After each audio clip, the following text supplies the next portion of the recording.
68 kilometre दूर से कोई गांव का व्यक्ति भरकर पूरी और सब्जी लाकर खिलाकर गया था।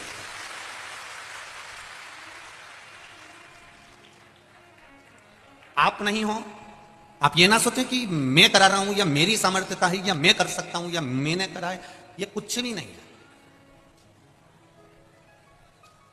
आप आओगे तो भी कथा होगी, नहीं आओगे तो भी कथा होगी। सियोर वाला महाराज रहेगा तो भी कथा होगी, नहीं रहेगा तो भी कथा होगी। शिव पुराण तो निरंतर मेरे वेदव्यास जी ने जो लिखा है, वेदव्यास जी ने जो दिया है, इस पुराण को अब मेरा विश्वास करता है कि पहले के समय में लोगों ने इस शिव पुराण को दबा कर रख दिया था, छुपा कर रख दिया था, क्योंकि इसमें इतने उपाय बताए गए हैं कि आप कैंसर बीमारी से कैसे छूट सकते हो, आप लीवर किडनी को कैसे सही कर सकते हो, आप शुगर बीपी को कैसे सही कर सकते हो, आप थायराइड को कैसे कम कर सकते हो, आप घुटने के दर्द को कैसे सही कर सकते हो, आप कमर का दर्द, कोई गुड़िया खस गया, कोई पाइंट नीचे आ गया, उसका क्या है। रजो धर्म वाली नारी को भी रजस्वला धर्म में जो तकलीफ होती है उस तक का फल लिखा है। एक पत्र में आया है, एक पत्र में एक नारी ने लिख दिया कि मेरे जीवन का, मेरे डॉक्टर भी आश्चर्य में है कि तुम्हारी दवाई बंद ही नहीं हो सकती थी जिंदगी भर।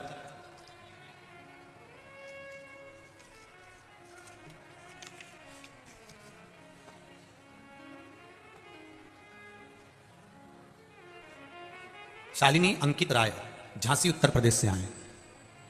कहीं बैठी हो तो हाथ जरूर हिलाइएगा, कहीं बैठी हो तो हाथ हिलाइएगा। शालिनी अंकित राय दिख गए क्या? अच्छा, सामने हाथ हिला तो एक बार ऐसा। हाँ जी, श्री शिवाय नमस्ते। इन्होंने लिखा है, गुरुदेव मैं नहीं जानती हूं कि मैं आपकी इस पावन शिव महापुराण को श्रवण करने कैसे आई हूं। मैं अपने घर वालों से जिद कर कर बाबा को धोख लगाने आई हूं, प्रणाम करने आई हूं। धोख लगाने का मतलब होता है प्रणाम करना, नमन करना। एक लोटा जल और एक बेलपत्र का क्या महत्व है, मैं बखान करूं गुरुदेव। मुझे 2014 से, अभी कौन सा साल चल रहा है, 22, 2014 से रजो धर्म की समस्या थी। डॉक्टर ने बोल दिया था कि आपको जिंदगी भर गोलियां खाना पड़ेगी, यह दवाई आपकी जीवन भर बंद नहीं हो सकती। बाबा की कृपा देखिए गुरुदेव, आचमन का जल लेना प्रारंभ करा, शिव जी पे चढ़ा हुआ और बेलपत्र खाना चालू करा, मेरी दवाई छूट गई और मैं पूर्ण तरह से ठीक हूं। यह गुरु दी कृपा है, शिव जी की, बाबा की कृपा। फिर देखिए गुरुदेव, मेरे बाबा ने कृपा क्या करी, जब दवाई गोली बंद हो गई तब दूसरे डॉक्टर को दिखाने के लिए गए तो मालूम पड़ा कि मेरे पेट में 22 mm की गांठ बताई थी। अब विचार करा कि बाबा तूने रजो धर्म से तो मुझे अच्छा कर दिया, पर मेरे पेट में 22 mm की गठान है, कुछ भी करो इसको सही कर दो। 3 माह पहले मेदांता में जाकर हमने इस गठान को दिखाया तो अल्ट्रासाउंड में वो गांठ आई है और उसको ऑपरेशन का डॉक्टर बोले। गुरुदेव मन नहीं माना और बेलपत्र को फिर चढ़ाना प्रारंभ करा। शिव जी को बेलपत्र चढ़ाती, रोज उठाकर लाती और खाना प्रारंभ करा। जल शिव जी को चढ़ाती, आचमन करना प्रारंभ करा। गुरुदेव 22 mm की जो गांठ थी, दूसरी बार मेदांता हॉस्पिटल में फिर दिखाने के लिए गई तो वो गांठ गल चुकी थी। बाबा की कृपा देखी, जो 22 mm की गांठ थी वो भी गल गई थी। ये शिव तत्व है। बैठिए बहन, श्री शिवाय नमस्तुभ्यम। शिव पुराण कहती है, ये तो दुनिया के लोगों ने शिव पुराण को नीचे दबा कर रख दिया था, क्योंकि इसमें वो उपाय हैं, वो चीजें हैं जिसको हम निकाल कर अपनी जिंदगी को सुख से जी सकते हैं, खुशियों से जी सकते हैं। इस शिव महापुराण के कारण ना जाने कितनों के तो धंधे चौपट हो गए होंगे, क्योंकि सारी समस्या का हल एक लोटा जल। उसके पास में खुद डॉक्टर उसके पास में है कि मैं एक लोटा जल चढ़ाऊंगी, एक बेलपत्र चढ़ाऊंगी, उसको खाऊंगी और मेरा शरीर ठीक हो जाएगा। ये उसका विश्वास कहता है, ये उसका भरोसा कहता है।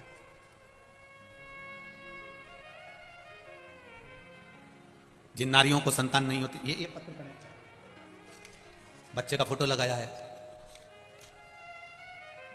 निधि पांडे, 4 साल से संतान नहीं थी। कहीं बैठी हो निधि जी पांडे, कल्याणपुर से हैं। जहां कहीं बैठी हो निधि जी, दोनों हाथ हिलाइएगा एक बार। 4 साल से संतान नहीं हो रही थी गुरुदेव। डॉक्टर ने कहा था कि तुम्हारे यहां संतान का सुख नहीं है, यह पत्र है, पर सफेद आंकड़े का प्रयोग वाला उपाय किया और बेलपत्री और जल का प्रयोग करा और मेरे यहां 4 साल के बाद फिर संतान बाबा की कृपा से प्राप्त हो ही गई। यह शिव है। बैठिए, कहीं बैठिए। एक पत्र और देखिए, 9 साल के बाद ये लिखा, कल्पना शुक्ला पत्नी श्री जितेंद्र जी शुक्ला, हरदेव नगर खाड़ेपुर कानपुर से हैं। कहीं बैठी हो तो हाथ हिलाइएगा। आती हैं, दोनों हाथ हिला देगा। श्री शिवाय नमस्तुभ्यम। 5 साल संतान नहीं हुई, ये पत्र में लिख रही है। 5 वर्ष तक जब संतान नहीं हुई तब सफेद आंकड़े की जड़ का प्रयोग और बाबा पर चढ़ाए हुए जल का प्रयोग करना प्रारंभ करा। 5 वर्ष के बाद मेरे यहां संतान की प्राप्ति हुई। ये शिव है, ये शंकर है, ये औघड़ी है। आप दिल से उसको कहो। ये तो दुनिया के लोगों ने इस शिव महापुराण को नीचे दबा दिया था, इसको प्रकट नहीं होने दे रहे थे, इसको सम्मुख नहीं आने दे रहे थे। क्यों?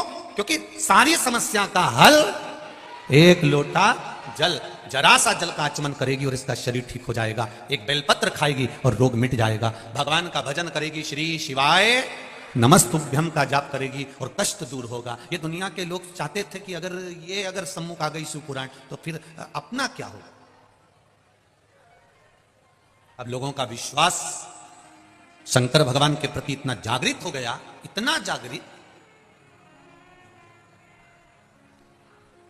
अभी कल की या परसों की बात है, एक बूढ़ी अम्मा चली आ रही, पुलिस वालों ने, जितने भी पुलिसकर्मी लगे हुए थे, उन्होंने उसको रोका, फिर भी वो तो अंदर घुसी आई। मेरे को तो स्टेज पे ही जाना है, 80 साल की होगी, फिर भी पुलिस जवानों ने उसको रोका। अभी कथा चल रही है, बाद में मिल लेना। वो अम्मा पीछे पड़ गई, तुम्हें मिलवाना पड़ेगा। पुलिस के जवानों ने उसको रोक कर रखा। कथा समापन हुई, जाते जाते हम गाड़ी से जब उससे मिले तो उस मां के शब्द थे, एक शब्द उस मां का बहुत सुंदर था कि गुरुदेव, पहले सब फ्री बैठे रहते थे तो सब झगड़ते थे, जब से शिवपुराण टीवी पे आने लगी है सब व्यस्त हो गए, इसलिए मैं आपसे मिलने के लिए आई। उसकी माता का प्रेम देखिए, बड़ी खुशी, बड़ी आनंद था उस बूढ़ी मां की। 80-82 की होगी और ज्यादा की हो सकती है। उसका प्रेम आत्मीय। आपका विश्वास जगा है शंकर के प्रति, और जिस दिन भगवान शिव के प्रति पूर्ण भरोसा जाग जाता है, भगवान शिव के प्रति पूर्ण भरोसा केंद्रित हो जाता है, तो जीवन का एक आनंद उत्पन्न हो जाता है। आप शंकर के हो गए, शंकर आपके हो गए। आप जरा विचार करिए, शिव जी का एक नाम महामृत्युंजय है, जो मृत्यु पर विजय प्राप्त करता है, मौत को भी जो जीत लेता है, वह महामृत्युंजय।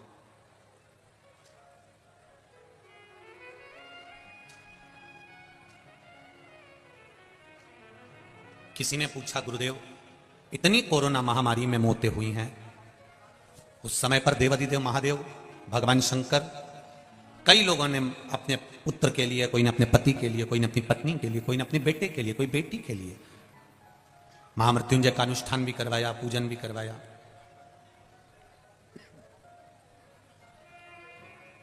उसके बाद भी ये मृत्यु क्यों हुई है, कारण क्या है, हम उनसे कहना चाहेंगे। शादी में जाना रहता है तो पहले से तैयारी करना पड़ती है। बोलो री जीजियो, सही है कि गलत है? तुम्हारी बहन के घर शादी में जा रहे हो तो आपको कम से कम 2 घंटे 3 घंटे, आप मत करो 4 दिन पहले तैयारी, पर 2-4 घंटे पहले तो करोगी कि बैग में सामान रख दूं, साड़ी रख दूं, सामान रख दूं, उसको देने के लिए लिफाफा रख दूं, उसको देने के लिए कपड़ा रख दूं, उसकी साड़ी रख दूं, उसका सामान रख दूं। कथा में आने से पहले तुमने तैयारी करी है। 9 बजे कथा चालू होगी, 5-6 बजे से घर से निकली हो। इतनी जल्दी तो तुम जिंदगी में कहीं नहीं गई होगी। समिति वाले कह रहे थे, हमने तो सोचा था कि यह पंडाल भी पूरा भरा जाएगा तो बहुत है, पर आज तो दम लगा दी उन्होंने, 7 लाख 7.5 लाख के करीब में लोग पहुंचे गए। जरा विचार करिए, कड़कती धूप, दोपहर का समय, चिलचिलाती धूप, दोपहर का समय, और लोग सिर पर तप रहा है, अपना अपना रुमाल गमछा पल्लू डाल डाल के बैठे हुए। नमन है आपकी भक्ति को, प्रणाम करता हूं।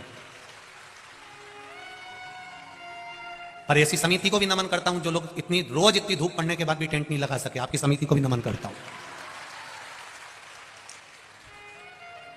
रोज देखा इन्होंने, इतनी धूप हो रही है, इतनी गर्मी पड़ रही है, इतनी धूप पड़ रही है, उसके बाद भी नमन सभी को मेरी ओर से, प्रणाम। और जिनकी कथा है अगली 13 तारीख से, उनसे भी कहूंगा थोड़ी व्यवस्था इन साधारण से लोगों के लिए, जो केवल मेरे शंकर के लिए आते हैं, उनके लिए कर देना, बस बहुत है। आपसे सीहोर वाले महाराज ने कभी 25-50 लाख, 60 लाख, 70 लाख, 1 करोड़ 2 करोड़ नहीं मांगा। आपसे केवल इतनी व्यवस्था मांगता हूं कि इनकी खिचड़ी प्रसाद हो जाए और इनके छांव हो जाए, जिससे ये पड़े रहकर कथा का लाभ ले लें। कुछ नहीं चाहिए, आप अपना जीवन मस्त जियो। कई लोग कहते हैं सीहोर वाला महाराज बहुत कड़क कहता है, कहने में पीछे नहीं हटते, काय को हटे, उसमें क्या दिक्कत है? अलमस्त होइए, अपनी जिंदगी को जितना मस्त होकर जी सकते हो, जितने आनंद के साथ जी सकते हो, जितने शिव समर्पण के साथ जी सकते हो उतनी खुशियों का आनंद लेकर जियो। इतनी कड़कड़ा की धूप में भी आप सिर पर रुमाल डालकर अपने छोटे छोटे बच्चों को साड़ी के पल्लू से ढककर अगर कथा सुन रहे हो तो ऐसी भक्ति दुनिया में कहीं नहीं मिल सकती जो यहां कानपुर और लखनऊ में मिली है, या कानपुर साइड में मिली। ये कानपुर के श्रोता अभी रास्ते में हमारे थे तो हमसे पूछ रहे थे, भैया जी आपको कैसा लगा? मैंने कहा कानपुर की ये गंगा मां के तट की पावन धरा के जितने ये श्रोता भाई बहन हैं, इनके जैसा प्रेम दुनिया में कहीं नहीं मिला। इतना प्रेम है इनके।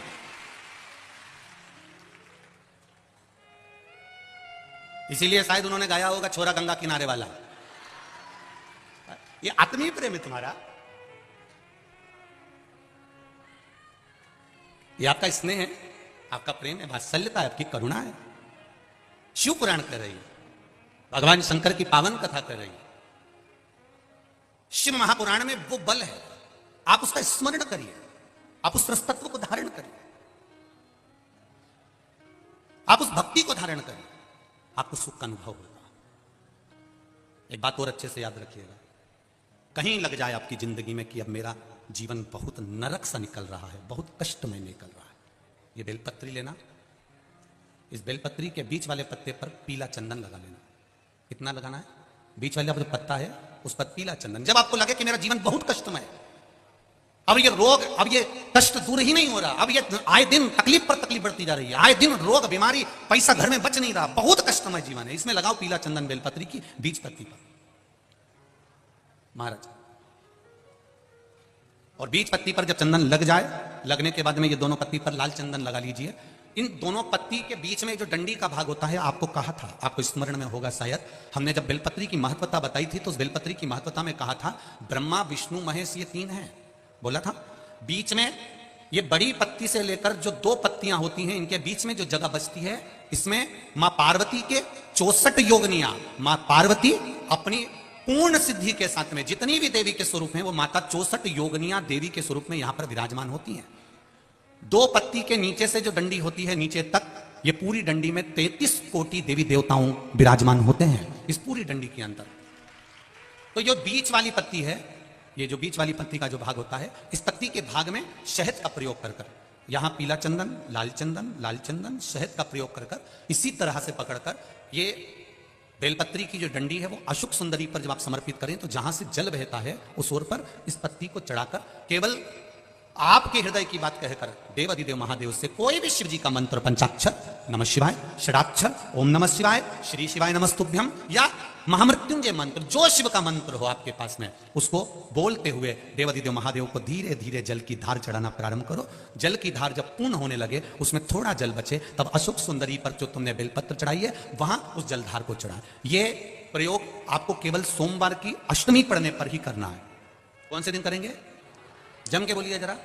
सोमवार की अष्टमी पढ़ने पर यह प्रयोग करें और जल चढ़ाकर बाबा से विनती कर उसी बेलपत्र को वापस उठाकर कहीं जलाशय में या किसी पेड़ के नीचे विसर्जन कर दें और एक लोटा जल वहां भी चढ़ा दें। बस निवेदन कर आ जाइए, मेरा बाबा 3 माह के अंदर हाथ जरूर पकड़ेगा और आपको दलदल से बाहर निकाल देगा। एक यही प्रयोग का एक फल आया, देखिए आप।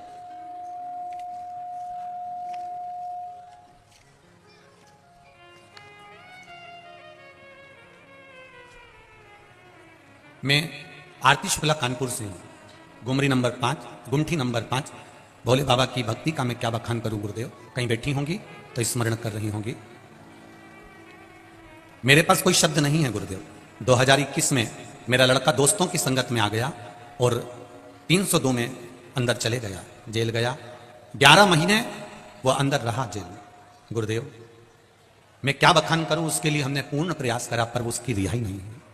तभी पता चला कि एक कागज अगर मिल जाए, जो कागज अदालत में मांगा गया है और 15 दिन दिए गए, अगर वो कागज मिल जाता है तो मेरा बच्चा छूट सकता है।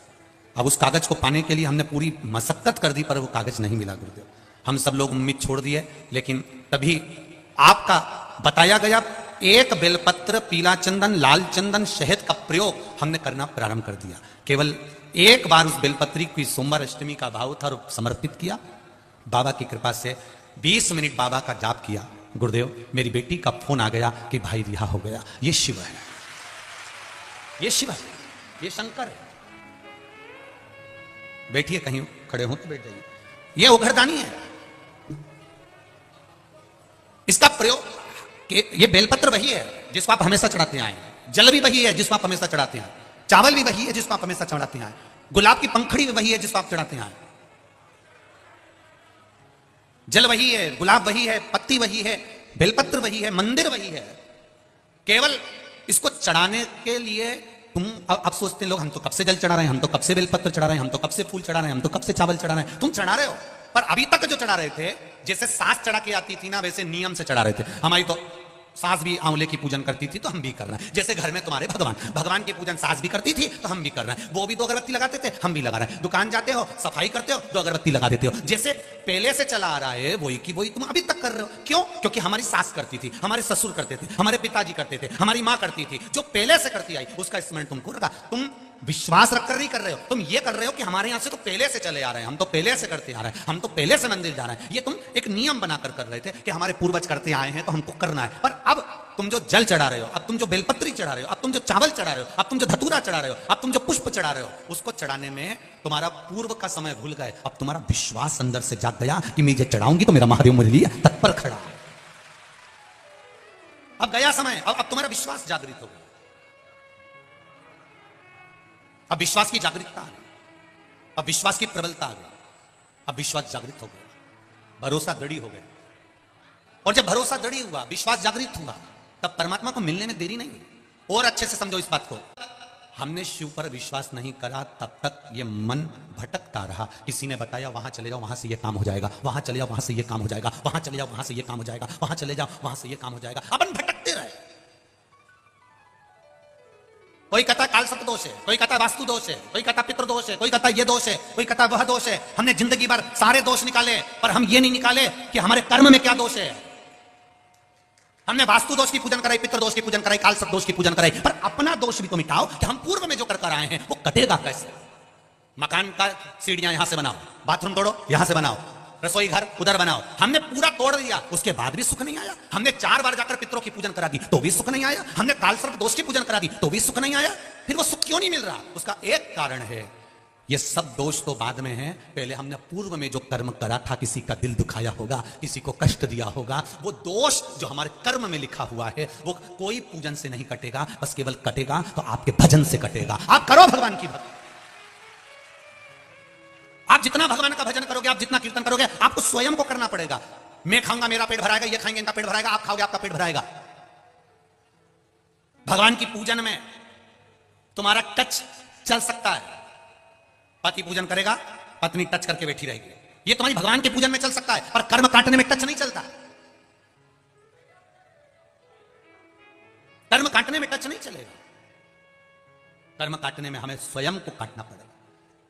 जिसको दुख है, जिसको तकलीफ है, वो स्वयं श्री शिवाय नमस्तुभ्यम बोले, वो स्वयं भगवान शंकर को एक लोटा जल चढ़ाए। हां, अगर शरीर से नहीं उठ पा रहे हो तब घर में बच्चों से कहो मेरे मंदिर चले जा, थोड़ा सा पानी लिया, शिव जी को चढ़ाकर घर से लेकर जाना, जल शंकर को चढ़ाना, उसी कलश में थोड़ा सा लेकर आ जाना, थोड़ा सा लेकर आना। हम क्यों कहते हैं कि जिस लोटे को घर से लेकर जाओ, पानी भरकर लेकर जाओ, उसको मंदिर से खाली मत लाओ।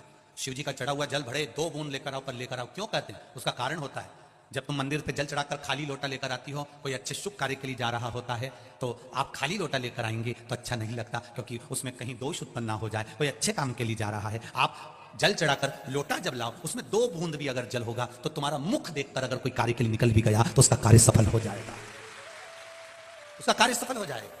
हमारे बुजुर्ग कहते थे, भरा हुआ कलश देखा जाता है तो जल चढ़ाकर जब आप आ रहे। इसलिए हम कथा में भी कहते हैं, कोई शंकर जी के मंदिर जाने वाला, शिव जी पे जल चढ़ाने वाला, शंकर को एक बेलपत्र चढ़ाने वाला, शिव तत्व को जानने वाला, शंकर की कथा सुनने वाला कहीं से निकल कर जा रहा हो, उसका केवल मुख का दर्शन कर आप चले जाओ किसी काम के लिए, आपका कार्य वो सफल होकर ही मानेगा।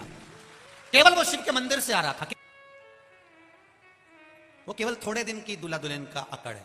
पर शिव महापुराण की कथा कहती है, जो शंकर के मंदिर जाता है, शिव के द्वार जाता है, रोज प्रतिदिन शंकर के मंदिर में जाकर एक लोटा जल चढ़ाता है, या उसकी चौखट का दीदार कर कर दर्शन कर कर चला जाता है, वो उसको अकड़ नहीं रहती। वो शंकर का जो भस्म शिव के शरीर पर रहती है, वो भस्म की चमक उसके चेहरे पर जीवन भर रहती है। जीवन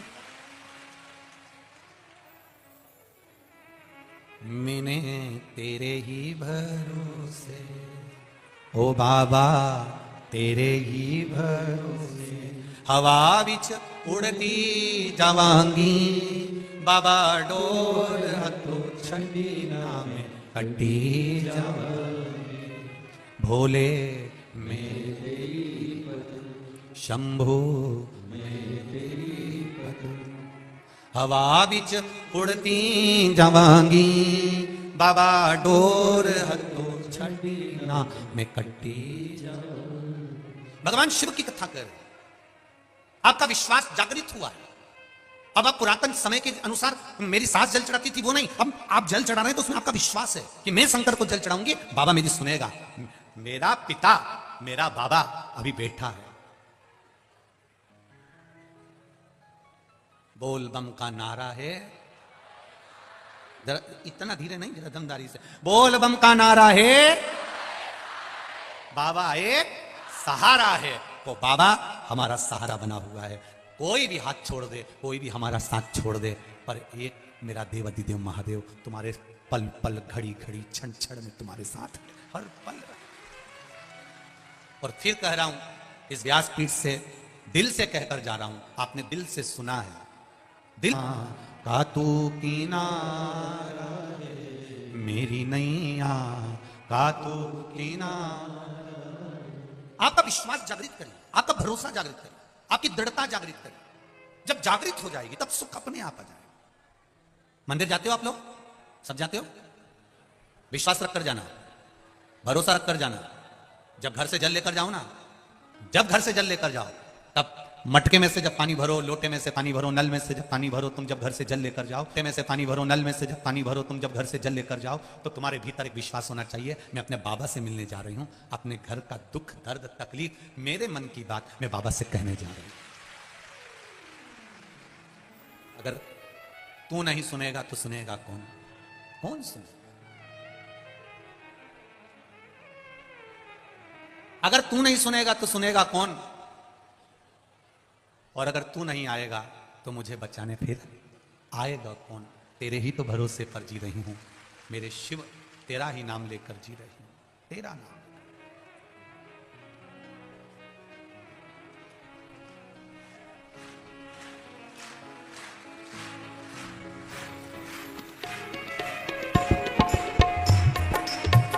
सुन के भक्तों की पुकार होके नंदी पे सवार, सुन के भक्तों की पुकार होके नंदी पे सवार, काशी नगरी से आया मेरा भोलेनाथ। सुन के भक्तों की पुकार होके नंदी पे सवार, काशी नगरी से सब गाइए। सुन के भक्तों की पुकार होके नंदी पे सवार, सुन के काशी नगरी से आया मेरा भोलेनाथ। सुन के भक्तों की पुकार होके नंदी पे सवार, काशी नगरी से मेरा भोलेनाथ। काशी नगरी से आया मेरा भोलेनाथ, काशी नगरी से आया मेरा भोलेनाथ। जय हो।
भस्मी रमाए देखो डमरू बजाए, कैसा निराला भोला रूप बनाए। भस्मी रमाए देखो डमरू बजाए, भस्मी रमाए देखो डमरू बजाए, कैसा निराला भोला रूप बनाए। भस्मी रमाए देखो डमरू बजाए, कैसा निराला भोले रूप बनाए। गले सर्पों की है माल हो गए नंदी पे सवार, गले सर्पों की है माल हो गए नंदी पे सवार। काशी नगरी से आया है मेरा भोलेनाथ, काशी नगरी से आया सुनके भक्तों की पुकार होके नंदी पे सवार, सुनके काशी नगरी से आया मेरा भोलेनाथ, सुनके भक्तों की पुकार होके।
मृगछाला पहने भोले जटाऊं गंगा, चमचम चमकता है माथे पे चंदा।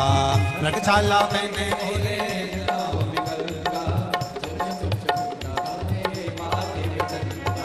मृगछाला पहने भोले जटाऊं गंगा, चमचम चमकता है माथे पे चंदा। मृगछाला पहने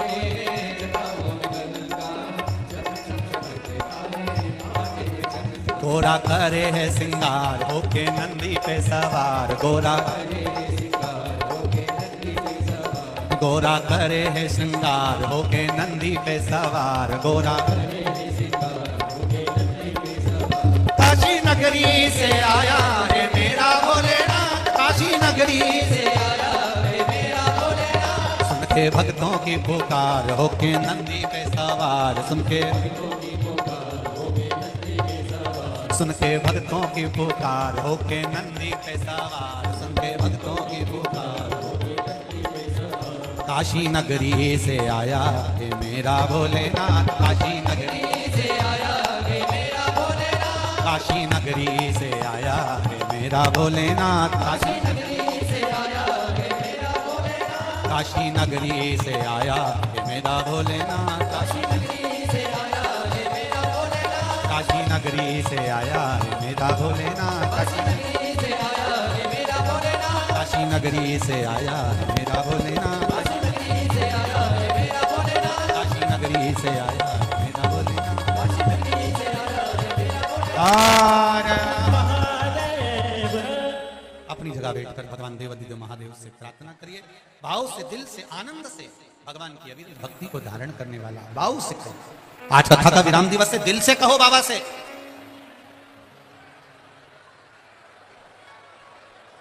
भगवान से दिल से कहो, हम तुम्हारे हैं और तुम हमारे।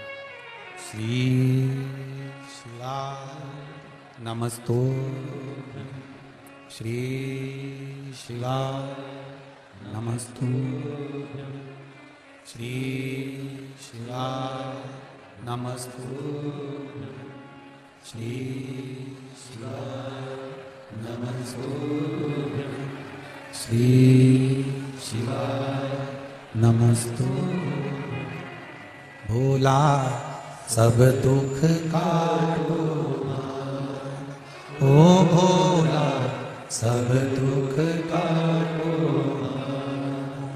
शिव शंकर जपो तेरी माला, भोले बाबा जपो तेरी माला। भोला सब दुख काटो, ओ भोला सब दुख काटो। वेश है मंगल मंगलकारी, वेश है मंगल मंगलकारी। शमशान वासी हमारा, शमशान वासी हमारा।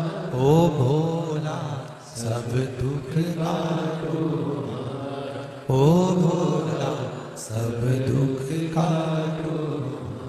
भगवान शिव से करो प्रार्थना। संकट कुछ भी हो, दुख कैसा भी हो, जब तक कुंवारी है बेटी उसको देखने वाले ढेर आएंगे। जब शादी हो जाएगी तो एक जगह स्थिर है, फिर कोई नहीं आता। उसी तरह शंकर भगवान का सेवा करने वाला, पूजन करने वाला, भजन करने वाला, शिव मंदिर जाने वाला, शंकर को एक लोटा जल चढ़ाने वाला फिर कभी नहीं भटकता, एक जगह स्थिर हो जाता है। फिर उसका भटकना बंद,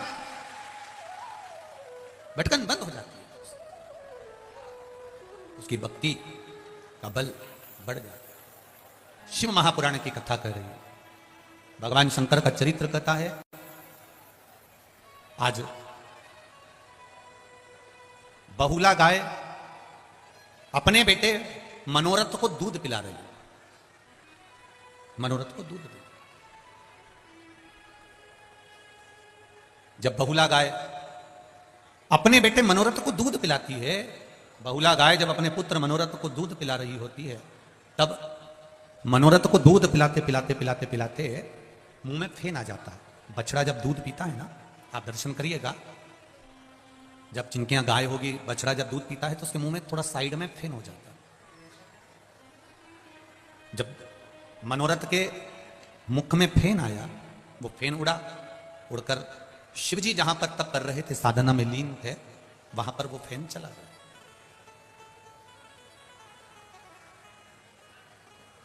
शिवजी को चढ़ने वाली सारी वस्तुएं झूठी हैं।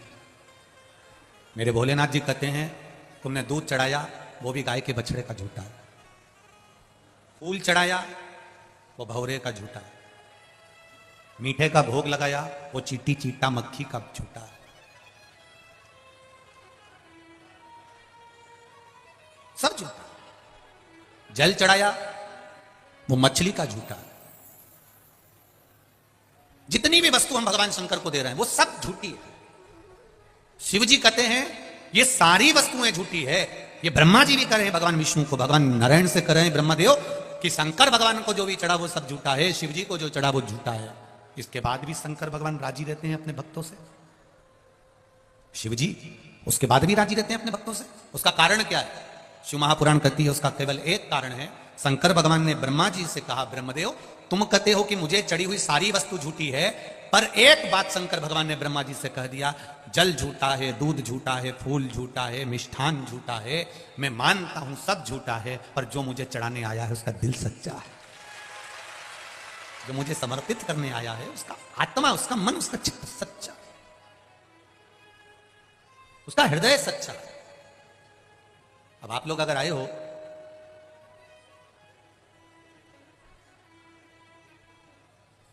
अगर आप लोग यहां पहुंचे हो, दिल रखकर पहुंचे हो, यहां कुछ भगवान ये नहीं देख रहा है कि तुम क्या लेकर आए हो, भगवान ये देख रहा है कि तुम निर्मल मन सो मोही आवा, मोही छल छिद्र कपट, मुझे निर्मल मन चाहिए,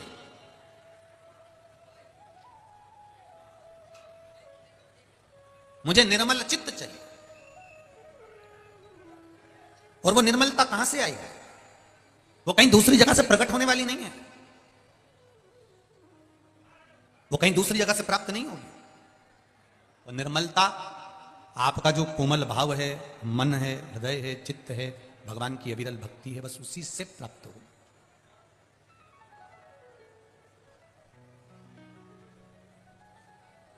निश्चित है। आप लोगों से एक बात कही थी, आप लोगों के स्मरण में होगी, जितने लोग आस्था चैनल पर सुन रहे हैं, जितने फेसबुक यूट्यूब पर सुन रहे हैं, जितने लोग इस लाखों की संख्या में आप यहां बैठकर कथा सुन रहे हैं, आपके स्मरण में एक बात होगी। हमने कहा था शिवजी को जल चढ़ा कर आओ तो थोड़ी देर एक बार पीछे पलटकर देख लिया करो देवादिदेव महादेव को। अगर आप दिल्ली पर नहीं भी बैठे हैं, साइड में नहीं भी बैठे हैं, तो एक बार बाबा को मुस्कुरा कर उसको हृदय से बस निहार कर कह दो उसकी चौखट से कि तेरे दरवाजे पर आती हूं, मुझे भूल मत जाना। तेरी चौखट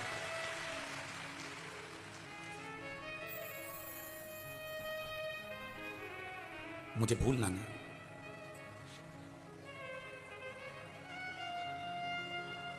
ये पशुपति व्रत अपन लोग करते हैं ना, तो वो पशुपति व्रत में जो 5 दिए शंकर जी के मंदिर में जब अपन रखते हैं, 6 दिए, उसमें से रखेंगे 6 दिए, आप जमीन पे आपको रखना पड़ेंगे 6 दिए, जलाना पड़ेंगे 5, भोग लगेगा 3 हिस्से में, 2 हिस्से मंदिर में छूटेंगे, 5 दिए मंदिर में छूटेंगे, 1 हिस्सा थाली में रखाएगा। जो दिया तुमने लगाया नहीं है, जलाया नहीं है, वो भी थाली में रखाएगा। पूजन करने के बाद जब अपने घर में आते हैं, घर के अंदर प्रवेश करते समय सीधे हाथ पर, अंदर नहीं, घर के बाहर सीधे हाथ पर उस दिए को जलाया जाता है। कौन से नंबर का दिया? जम के बोलो जरा। 6ठे नंबर का दिया। क्यों जलाते हैं उसको? उसका कारण क्या है? अगर आप शिव महापुराण पढ़ेंगे और गीता प्रेस गोरखपुर की शिव महापुराण को निकालेंगे, या स्कंद पुराण पढ़ेंगे, लिंग पुराण पढ़ेंगे, या नर्मदा पुराण पढ़ेंगे, तो उसमें निकलता है कि पाशुपत्य व्रत की महत्वता, पाशुपत्य अस्त्र की महत्वता, पाशुपति अस्त्र की महत्वता, ये सब उसके अंतर्गत आ जाता है। उसका मतलब क्या होता है? आपने मंदिर में दिया रखा और वापिस उठाया, उठाकर लेकर गए, घर के दरवाजे पर जलाया, अर्थात भगवान की साक्षी में, नंदी की साक्षी में पूजन कर कर आप भगवान को अपने दरवाजे की रोशनी दिखाने के लिए कि मेरा द्वार, आप जहां निकलेंगे मेरा दरवाजा यहां पड़ता है जहां दिया लगा रही है, आप आइए।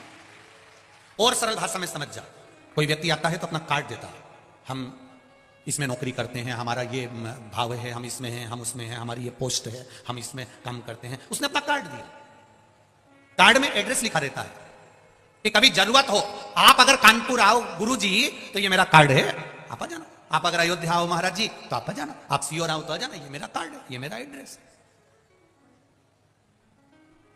उसी तरह ये 6ठे नंबर का और 5 जो दिए तुमने जलाए हैं पशुपति व्रत में, ये दिए नहीं है, ये तुम्हारे घर का एड्रेस है जो बाबा को बताकर जा रही हो कि मेरे दरवाजे पर पहुंचना है। आप आओ मेरे द्वार पर, बाबा आपकी कृपा है। हम पहले भी कहते हैं, आज भी कहते हैं, शिव महापुराण की कथा अगर आपके नगर में, अपने गांव में अगर हो रही है, तो ये समझ लो कि कहीं मेरे देवादिदेव महादेव पर, ये गांव पर कृपा करना होगी बाबा को, इसलिए करा रहा है, इसलिए करा दी उसने कराई। कहीं कृपा करना होगी उसको, कहीं दया करना होगी उसको, कहीं उसकी उदारता। बहुला गाय अपने पुत्र मनोरथ को दूध पिला रही है, और मनोरथ को दूध पिलाते पिलाते मुख पर फेन आ गया, फेन आया, उड़ा, शिव जी पे गया, शंकर भगवान को क्रोध आया। शिव जी को क्रोध आया तो शंकर भगवान ने मनोरथ को मारने के लिए त्रिशूल उठाया। इतने में बहुला गाय को लगा कि मेरा बेटा मर जाएगा, मेरा बेटा मर जाएगा। गौ माता जैसी दुनिया में कोई मां नहीं। भगवान ने उसके स्तन में दूध दिया है तो उसके बच्चों के लिए दिया है कि तेरे जो बच्चे होंगे, बछड़ा बछड़ी होंगे, ये दूध तेरे बच्चे के लिए दिया है। पर गौ माता के बछड़े को तो केवल मुंह लगाया जाता है, खींच कर उसके पास में बांध दिया जाता है, और पूरा दूध उस बछड़े के सामने निचोड़ निचोड़ के निकाल लिया जाता है। तो भी गौ माता कभी नहीं कहती कि मेरा दूध मेरे बछड़े के लिए है और तुम पी रहा है, कभी नहीं कहती। फिर गाय क्या करती है? जब ग्वाला पूरा दूध दो लेता है तो गाय उसमें से थोड़ा सा दूध अपने बछड़े के लिए अपने थन में बचा लेती है। अपने बछड़े के लिए गाय दूध अपने थन में बचा लेती है। ग्वाला इतना चतुर होता है, बछड़े को वापिस छोड़ देता है। बछड़े को वापिस छोड़ा, फिर उसने मुंह लगाया, गाय ने फिर दूध नीचे करा, इतने में बछड़ा फिर हटाया, ग्वाले ने फिर दूध निचोड़ लिया,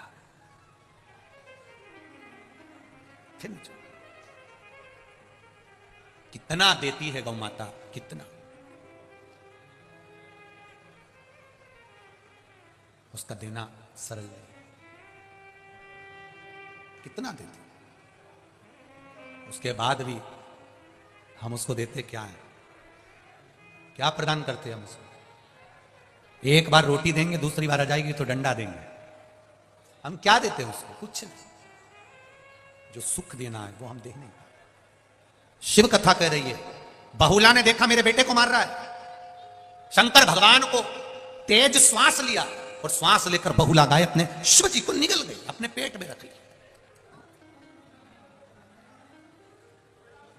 दो माता ने शंकर भगवान को निगला था, और वो भी अपनी औलाद के लिए, अपनी संतान के लिए निगला। बहुला गाय शिवजी को निगली तो अपनी औलाद के लिए, अपनी संतान के लिए, और पार्वती मैया भी भगवान शंकर को निगल गई थी केवल अपनी संतान के लिए, केवल अपनी संतान के लिए। जगत में ऐसी कोई मां नहीं है जो बेटे को बद्दुआ देती हो, और देती भी होगी ना, कोसती भी होगी। जब जब बहुओं से झगड़ा होता है ना, तो सास कह देती आड़ा टेढ़ा, बोल देती अपशब्द। तो बहुओं को बुरा नहीं मानना चाहिए कि सास ने पति से कह दिया, पत्नी ने, देखो तुम्हारी मम्मी ने तुमको अपशब्द कहा, तुम्हारी मम्मी ने तुमको आड़ा टेढ़ा कहा, तुम्हारी मम्मी तो तुमको कोस रही है, तुम्हारी मम्मी तुम्हें कोस रही है। बेटे को बुरा नहीं मानना चाहिए, ना बहू को, क्योंकि मां अगर बेटे को कोसती भी है ना, अपशब्द भी कहती है ना, तो हो सकता है उसको कोई बड़ी बीमारी आने वाली होती है, वो कट जाती है केवल मां के कहने से। क्या यशोदा मैया लाला को प्रेम नहीं करती थी तो छड़ी लेकर भागी? घर में इतना मक्खन होता था तो क्या लाला को क्यों नहीं देती थी? अपाच्य हो जाएगा, छड़ी लेकर भागी, इसको तकलीफ हो जाएगी, क्यों गलत काम करता है, छड़ी लेकर भाग रही, इसको बांध देती है। क्या यशोदा जी के हृदय में कृष्ण के प्रति प्रेम नहीं था? अपार प्रेम था, अपार। पर बच्चों का अहित नहीं चाहती थी। मेरा भी मेरी मां से निवेदन है, अपने बच्चे को खूब प्रेम करो, दिल से प्रेम करो। दुनिया के सारे तारे तोड़कर तुम अपनी औलाद को दे दो, मना नहीं है, पर एक निवेदन है, अपने बच्चों को तारों के साथ में संस्कार जरूर दे दो। देव तोड़ करता है, और उसके साथ में संस्कार दीजिए। अपने बच्चों को ज्ञान दीजिए, संस्कार दीजिए, उत्तम ज्ञान देने का प्रयास कीजिए कि मेरा बच्चा भी रोज मंदिर जाए। छोटे छोटे बच्चे स्कूल जाने से पहले उनके हाथ में लोटा पकड़ा दो, जाओ मंदिर जाओ, जल्दी आना, घर के पास में मंदिर है। और मेरा विश्वास कहता है, मैं कानपुर में ज्यादा आया नहीं हूं, पहली बार अपनी जिंदगी में पहली बार कानपुर आया, जीवन में पहली बार। और मेरा विश्वास कहता है कि कानपुर में भी आप जितनी जगह से आए हो ना कथा सुनने के लिए, जहां जहां से आए हो, ये मेरा विश्वास कहता है, मुझे तो मालूम नहीं पर मेरा विश्वास कहता है कि जहां आप रहते होगे, आपके घर से कुछ कुछ दूरी पर, 50-500 मीटर की दूरी पर, या 1 किलोमीटर, या 200 मीटर, या 100 मीटर, या 4 घर छोड़ के, या 8 घर छोड़ के, आगे पीछे दाएं बाएं में कहीं ना कहीं शंकर का मंदिर तो जरूर होगा। ये मेरा दिल का, ये मेरा हृदय कहता है, शिव मंदिर जरूर होगा। कहो बच्चों से, जा बेटा 1 लोटा पानी लेकर जा, जाओ जल लेकर। कल वहां दर्शन करने गए थे आनंदेश्वर, बहुत अच्छा लगा। वहां देखकर शिव जी की आराधना में नवयुवक बेटे, नवयुवक बेटियां, नवयुवक लड़के, नवयुवक बेटियां, सब हाथ में लोटा ले लेकर, कोई अपने घर के लिए वापिस जा रही थी, कोई शिव मंदिर जा रही थी। देखकर इतनी प्रसन्नता हुई कि लोग अपने घर से लोटा लेकर आए हैं और जल चढ़ा कर जा रहे हैं, इसकी प्रसन्नता। नमन करता हूं मैं कानपुर की इस भूमि को, और यहाँ के विद्वत जन को, यहाँ के ब्राह्मण जन को, यहाँ के आचार्यों को, यहाँ की पीठों को, और यहाँ के रहने वाले एक छोटे से छोटे झाड़ू लगाने वाले तक को मैं प्रणाम करता हूं। बड़ी प्रबलता है आपकी, बड़ी प्रबलता, ये अविरल भक्ति है, ये विश्वास आपका, मर्यादा आपकी, आपका भरोसा, आपकी दृढ़ता शिव के प्रति है। मां कभी बुरा नहीं चाहती, मां कभी बुरा नहीं बोलती, और बोलती है तो समझ लेना कि कहीं बच्चों का हित होना होगा। कोस रही है ना, कोसने दो। मेरा बहुओं से भी निवेदन रहता है, जरा जरा सी बात में झगड़ा कर मायके मत जाओ, बिल्कुल मत जाओ। और ना तुम्हारे घर में झगड़ा हो रहा है तो मायके वालों को भी मत बताओ, और ना उनको उसमें बुला, हो गया ना, निपटेंगे। कई लोग थोड़ा सा झगड़ा हुआ अदालत पहुंच जाते हैं, तलाक की नौबत आ जाती है, तलाक की बात होने लगती है। मेरा निवेदन है, आप जितने भी लोग बैठे हैं, लड़की की शादी के लिए ना जाने कितने लड़के देखे होंगे, और लड़के की शादी के लिए ना जाने कितनी लड़की देखी होगी। कितने लड़के तुम्हारे विवाह के लिए नजर, कितने संबंध आए और कितने संबंध देखे, तब जाकर तुम्हारी किस्मत में ये लिखे थे जिनसे तुम्हारा विवाह हुआ है। और कितनी लड़की देखी, तब जाकर तुम्हारी किस्मत में ये जगदंबा लिखी थी। कितनी देखी। अब सोचो, ललाट पर अगर तुम्हारी किस्मत में ये लिखा है और तुम्हारी किस्मत में ये लिखी है, तो तुम झगड़ा कर कर तलाक ले भी लोगे ना, और दूसरी शादी कर भी लोगे, तो ये पक्का है, ये जैसा मिला है इससे दुगना भेरू मिलने वाला है, पक्का है और भारी। इसलिए थोड़ा सा राजीनामा करना सीखो, थोड़ा सा आपस में समझौता करना सीखो, थोड़ा आपस में स्नेह करो, झगड़ो करो, थोड़ा प्रेम रखिए, थोड़ा स्नेह। लिखन वाले ने अगर दुख लिखा है तो वो दुख तो मिलेगा, चाहे तुम कुछ भी करो। बस उस दुख का एक समय होता है, वो दुख मिटने का भी एक समय होता है। ये यहां पर, ये आगे जाते हो ना, ये यहां से निकले और आप लोग इधर मंदिर के लिए जाते हो, ये चौराया पड़ता है ना, इसके नीचे क्या बोलते हैं, वो ब्रिज बन रहा है मेट्रो का, वहां पर आगे जाके लाल बत्ती हरी बत्ती का चौराया है, वहां बत्ती लगी रहती है, लाल बत्ती हरी बत्ती। हमारी भी गाड़ी बनी थी,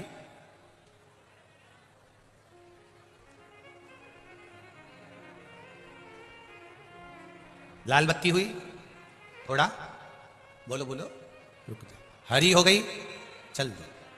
जैसे लाल बत्ती और हरी बत्ती होती है, थोड़ा सा रुक जाओगे, थोड़ा स्पीड स्लो कर लोगे, थोड़ा सा रुकोगे, उसमें तुम्हारा लाभ है, आगे जाओगे तो ट्रैफिक जाम नहीं मिलेगा। इसलिए लाल बत्ती हरी बत्ती होती है। हमें बुरा जरूर लगता है कि ट्रैफिक वाले ने रोक दिया, पुलिस वाले ने रोक दिया, पर समझो बत्ती लाल है, थोड़ा रुक जाओ, तुम्हारी भलाई के लिए रोका है कि आगे जाओगे तो रास्ता क्लियर मिलेगा। हरी बत्ती आई, तुरंत दौड़कर चले जाओ, रास्ता क्लियर है, आगे बढ़ जाओ। उसी तरह अगर जीवन में थोड़ा दुख आए, थोड़ा तकलीफ आए, थोड़ा कष्ट आए, घर में क्लेश आए, थोड़ा ना थोड़ा बीमारी आए, थोड़ा सा सब्र करना, भगवान के चरणों में बैठना, लोटा भर जल चढ़ाना, 2-3 महीना उससे भजन करना, दिल से कहना लाल बत्ती एक ना एक दिन हरी हो जाएगी और रास्ता क्लियर हो जाएगा, रास्ता क्लियर।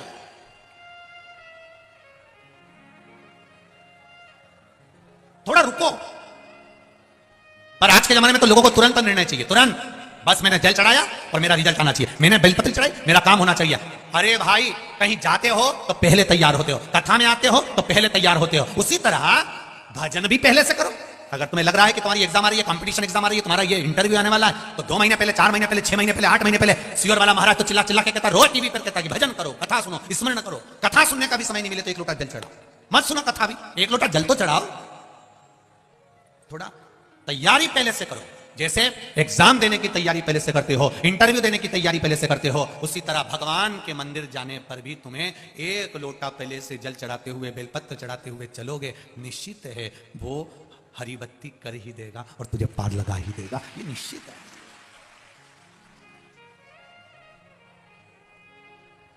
खाली न जाता कोई दर से तुम्हारे, ये शिव है।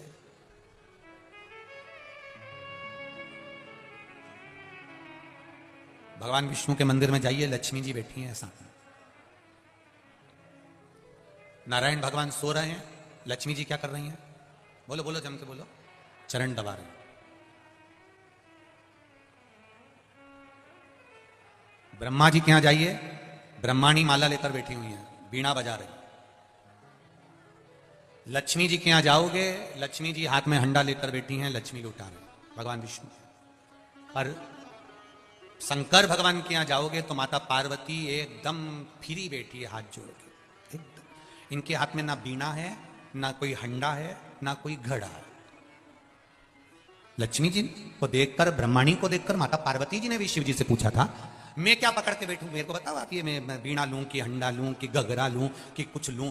गंगा जी को देखो तो हाथ में जल मिलता है, नर्मदा जी को तो देखो हाथ में जल मिलता है, जितनी माताओं का दर्शन करोगे किसी न किसी के हाथ में कुछ ना कुछ मिलता है। पर पार्वती जी का हाथ तो यूं बैठी हाथ जोड़ के। शिव जी से पूछा मैं क्या करूं, शंकर भगवान कहने लगे पार्वती सुन, नारायण भगवान के यहां अगर कोई आएगा, लक्ष्मी जी लक्ष्मी लुटाने में लगी हैं या चरण दबाने में लगी हैं, वो व्यस्त है। भगवान उठ उठ के बहुत जल्दी आए जाए, वो भी श्रेष्ठता नहीं। ब्रह्मा जी की ब्रह्माणी भी सेवा में लगी है। भगवान शिव ने पार्वती से कहा, मैं नेत्र बंद करके बैठ जाता हूं पार्वती, मैं तो तप में डूबा रहता हूं, मान लो अगर कोई मेरे दरवाजे पर आया, तू तो बैठी है ना, तेरे तो आंख बंद नहीं है। कभी भी शंकर जी के मंदिर में जाकर देखना, पार्वती के नेत्र बंद नहीं मिलेंगे। पार्वती आंख खोलकर हाथ जोड़ के बैठी है। करें दर्शन सबने, कभी भी आंख बंद करके पार्वती शिव जी के मंदिर में नहीं बैठी है, आंख खोल के बैठी है।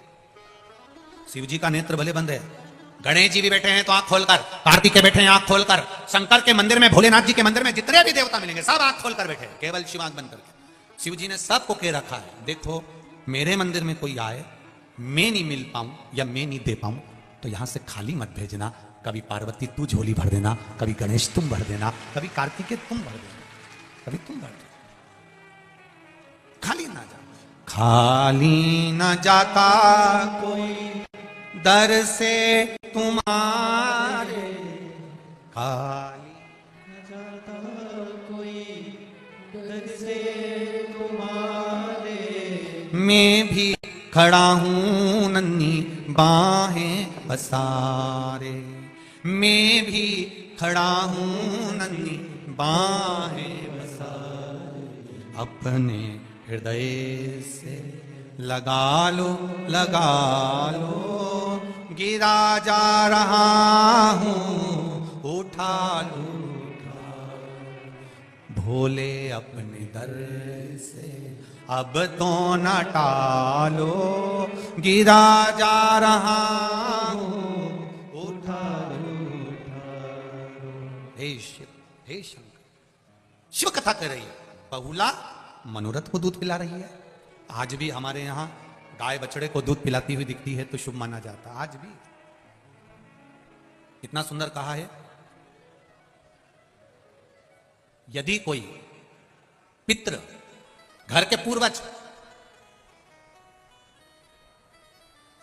घर के बुजुर्ग, घर के बूढ़े, भविष्य पुराण कर रही है, अगर घर का बुजुर्ग, घर के बूढ़े, घर के पितृ जो चले गए, सपने में दिख रहा है, और कहां दिख रहा है, आप सो रहे हैं और आपके सिर के पास आपके बुजुर्ग खड़े हैं, आपके पितृ खड़े हैं, आपके घर के वृद्ध लोग खड़े हैं, ये आपको सपने में दिख रहा है, तो समझ लेना जरूर 15 से 20 दिन के अंदर मेरे यहां कोई खुशखबरी आने वाली है, निश्चित है कोई खुशखबरी मिलने वाली है। ये हमारे भविष्य पुराण कहती है।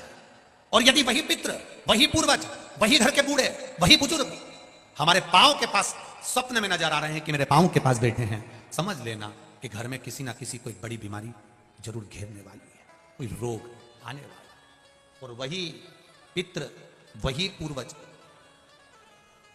वही पितर, वही घर के बुजुर्ग, वही बुढ़े, वही बूढ़े जो मर चुके हैं, वो तुम्हारे सपने में अचानक आए और आकर तुरंत चले जाएं, तो भी समझ लेना कि कोई कष्ट आने वाला था, पर वो ज्यादा समय टिकेगा नहीं, तुरंत चले जाएगा, निश्चित। फिर वर्णन किया भविष्य पुराण में, मान लो घर के बुजुर्ग, घर के पितर, मरे हुए व्यक्ति जो मर चुके हैं, वो सपने में आपको नजर आ रहे हैं और लगता है कि हमारे घर की दीवार पर बैठे हैं या पेड़ पर बैठे हैं या वृक्ष पर बैठे हैं, स्वप्न में आप उनको ऊपर बैठा हुआ देख रहे हो, तो समझ लेना कि कहीं ना कहीं हमारे बच्चों की तरक्की का योग बन गया है, और बच्चों का या तो विवाह होगा या उसकी नौकरी लगेगी, या तो तरक्की हो रही है, या विवाह होगा या नौकरी लगेगी, निश्चित है। ये भविष्य पुराण का, हमारी पुराणों में बहुत कुछ लिखा है कि आप अगर केवल पुराणों का स्मरण कर लें, केवल पुराणों को अगर पढ़ लें तो जीवन की सार्थक। हमसे कई लोग कई प्रश्न करते हैं, आप जो बताते हो वो क्या शिव पुराण में है? हम कहते हैं एक बार दिल से गीता प्रेस गोरखपुर की शिव पुराण लीजिए और आराम से बैठकर पढ़िए, एक एक शब्द पढ़ना कि काली मिर्च क्यों चढ़ती है, बेलपत्र क्यों चढ़ती है, दुर्वा का प्रयोग कब होता है, सफेद दुर्वा का प्रयोग कब होता है, भगवान को भस्म किस समय चढ़ाई जाती है, भस्म भी कितने प्रकार की होती है, भस्म का स्वरूप कितना होता है, त्रिपुंड लगाते समय ये 2 उंगली का प्रयोग करने के बाद आखिरी उंगली नीचे क्यों खींची जाती है? तुम तो मंदिर में गए, चंदन लिया, 3 उंगली खींच कर आ गए।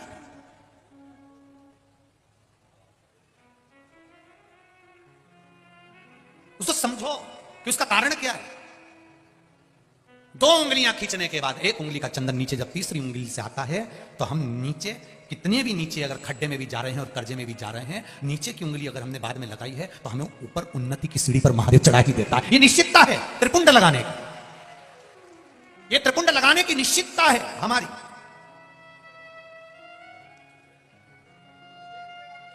हम हम दुनिया से पूछ रहे हैं, साहब कर्जे में हो गए, साहब कर्जे में हो गए, बहुत कर्जा है, बहुत कष्ट है, कर्जा कैसे चुकेगा, कर्जा कैसे चुकेगा। हमने ये पूजन कराई, हमने वो कराया, हमने वो कराया, हम महाराज के पास गए, हम वहां कॉलेज पहुंच गए, हमने वहां पहुंच गए। कोई कहता तुम्हारा घर बंधा है, कोई कहता तुम्हारी दुकान बंदी है, कोई कहता कोई भूत लग गए, कोई कहता ये लग गए। कुछ नहीं लगा, ये कर्म की गति है, कर्म की गति।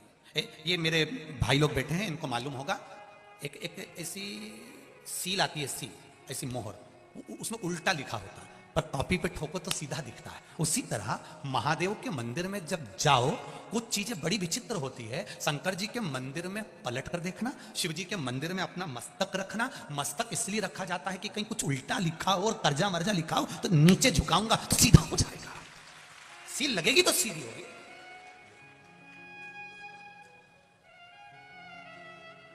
हम कई बार माताओं से कहते हैं आप जल चढ़ा कराइयो, आपके पास में चंदन नहीं है, आपके आसपास में कुछ भी सामग्री नहीं है, और आपको लग रहा है कि आज मुझे बाबा को त्रिपुंड लगाना है, कुछ नहीं है, तो भी ये उंगली तो भगवान ने दी है, लगा दिया, हो गया।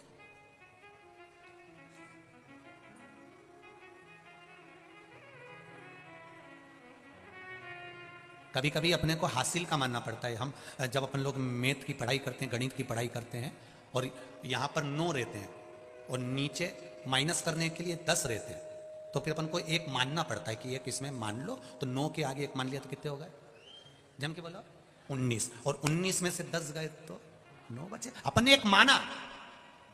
कभी कभी गुरुजी की बात को मानना पड़ता है, तभी तो 9 बच पाता है। नहीं मानेंगे तब समझ में, तो नहीं तो 10 का 10 ही, अब 9 में से 10 घटा के बता दे, ऊपर 9 नीचे 10। एक मानना पड़ेगा कि हमारा शंकर हमारी सुनता है, मेरा शिव मेरी महंता, ये 9 एक मानना पड़ेगा, एक मानना पड़ेगा, तब हमें कुछ प्राप्त हो। फिर वही बात आ गई, मानो तो मैं गंगा मां हूं, ना मानो तो बहता पानी। जिसने गंगा मां को पहचान लिया वो दूर दूर से कानपुर में गंगा नहाने आता है, और जिसने नहीं माना वो कानपुर में रहने के बाद भी गंगा नहाने ही नहीं जाता है।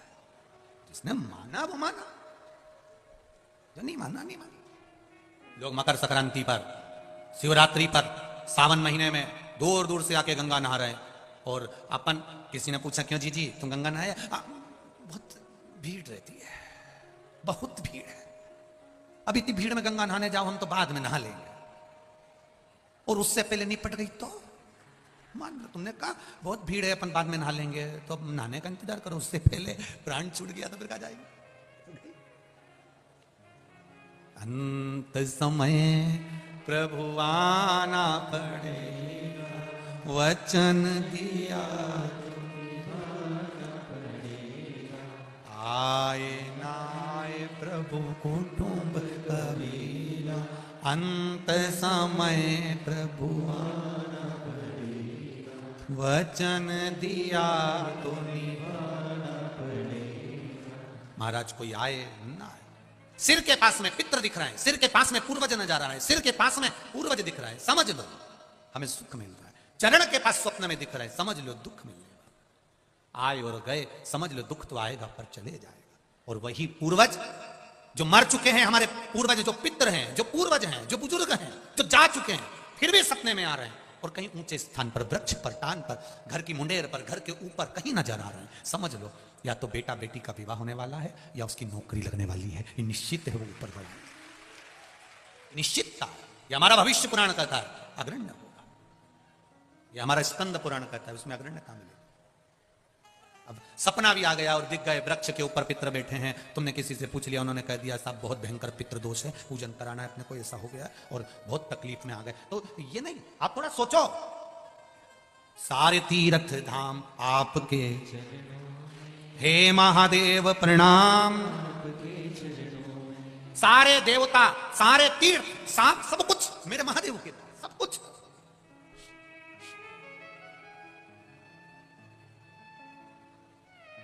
सब कुछ है उसके, तो संभाल लेता है, बस आप दिल से जानो।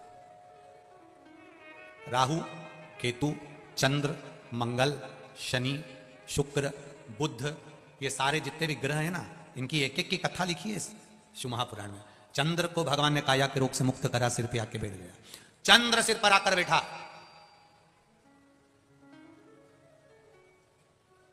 केतु का गला कटा, राहु का गला कटा, भागे।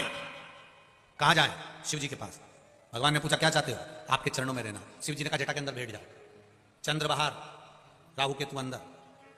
चंद्र के पसीने छूटने लगे, ये तो हमें खा जाएगा। चंद्र ग्रहण सूर्य ग्रहण होता है तो इसी में उनको लगा ही हमें खा जाएगा। शिव जी कहते किसी की हिम्मत नहीं है, चुपचाप बैठे थे चंद्रमा, कुछ नहीं होगा।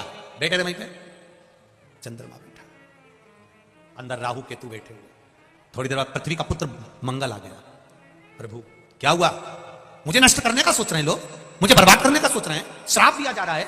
भगवान कहते क्या चिंता करता है? जहां मैं बैठा हूं, जहां से मेरे शिवलिंग का पानी,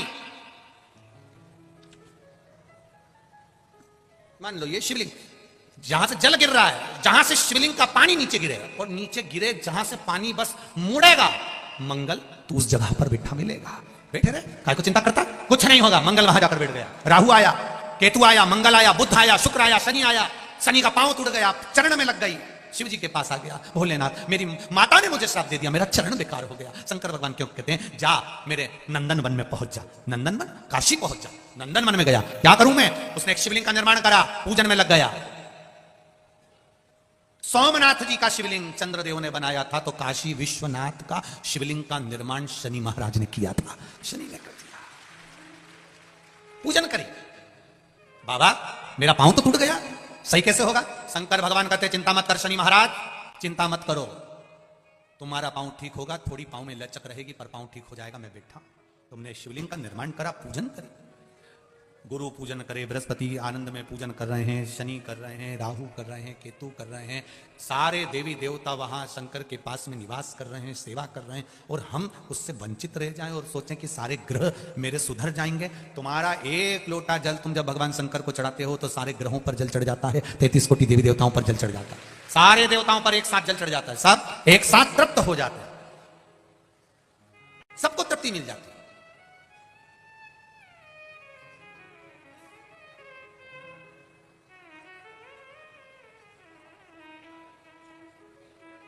बस उस पर विश्वास, भरोसा करो।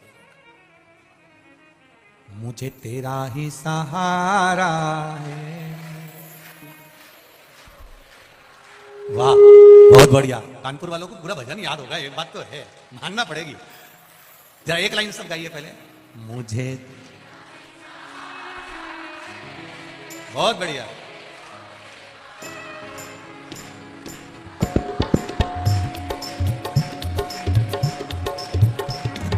कब से खड़े हैं झोली पसा, क्यों न सुने तू मेरी पुकार। कब से खड़े हैं झोली पसा, क्यों न सुने तू मेरी पुकार। ओ कब से खड़े हैं झोली पसा, क्यों न सुने तू मेरी पुकार। कब से खड़े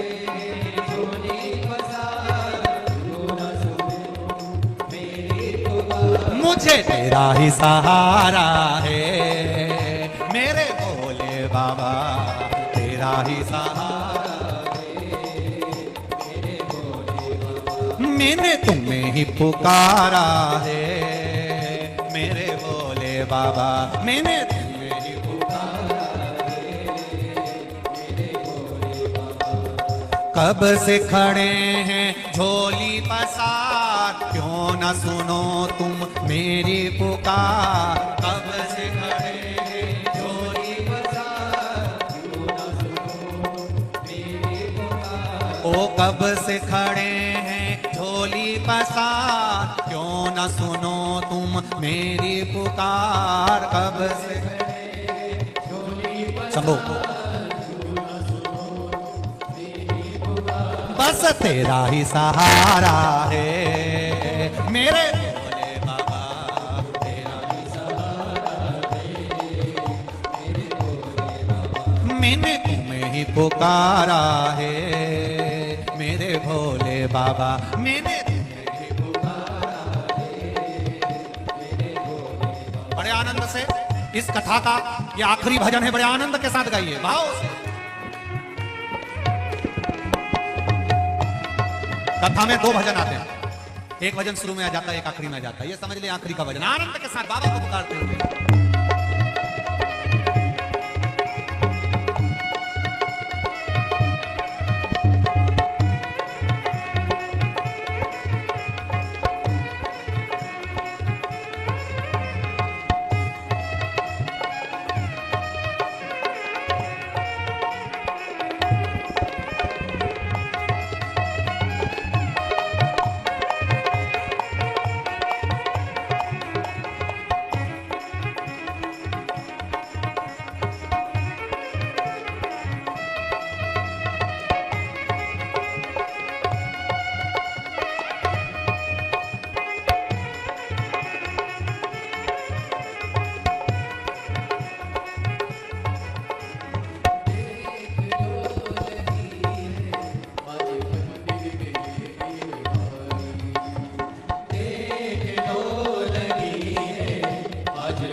सहारा है, मेरे भोले बाबा तेरा ही सहारा है, मेरे भोले बाबा।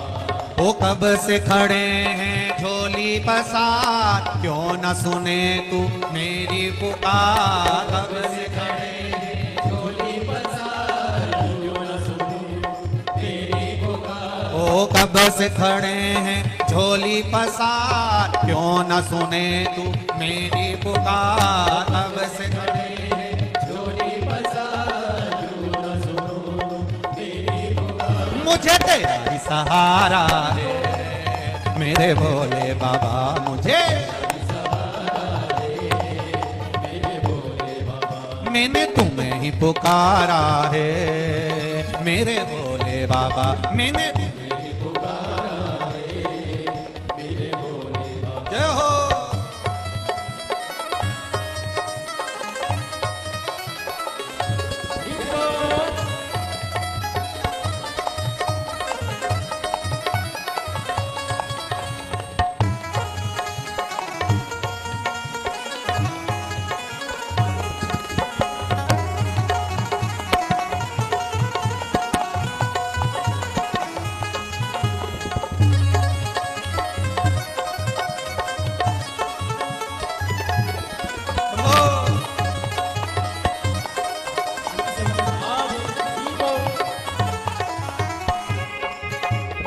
बड़े भाव से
तेरे सिवा दुनिया में कोई न हमारा है, मेरे भोले बाबा कोई न हमारा है, मेरे भोले बाबा। कब से खड़े हैं झोली पसार, क्यों न सुनो तुम मेरी पुकार। कब से खड़े हैं झोली पसार, क्यों न सुनो तुम मेरी पुकार। ओ कब से खड़े हैं झोली पसार, क्यों न सुनो तुम मेरी पुकार। कब से खड़े हैं झोली पसार, क्यों न सुनो तुम मेरी पुकार। मुझे तेरा ही सहारा है, मेरे भोले बाबा तेरा ही सहारा है, मेरे भोले बाबा। मैंने तुम्हें ही पुकारा है, मेरे भोले बाबा तुम्हें ही पुकारा।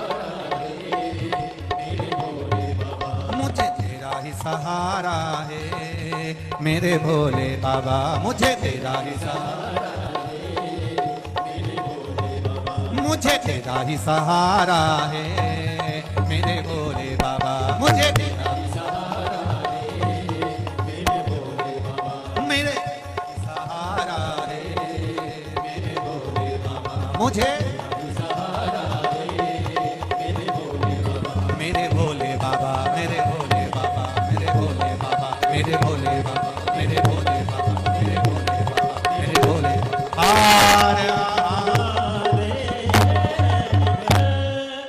बोल बम का नारा है।